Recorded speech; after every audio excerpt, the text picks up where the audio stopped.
How to remove your phone number from Snapchat. Hello everybody, welcome back to the channel. Today I'll guide you on how you can remove your phone number from Snapchat.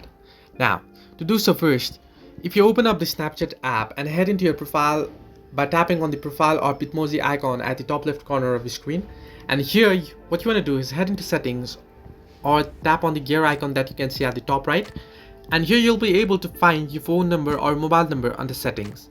Now if you delete this, right here, tap on it and delete your number, and if you head back, there's no any option to save, but if you head back you can see your number won't be deleted and it's still there. So the point is, you won't be able to remove your phone number from Snapchat. What you can do is you can change it. You can type in another number, and then you can just, what you can do is once you type in another number, simply tap on verify and it'll send you a code and you'll be able to verify your number, but you won't be able to remove phone number from Snapchat. Hope this helped you. Do like and subscribe, and do not forget to leave a comment down below if you have any further issues.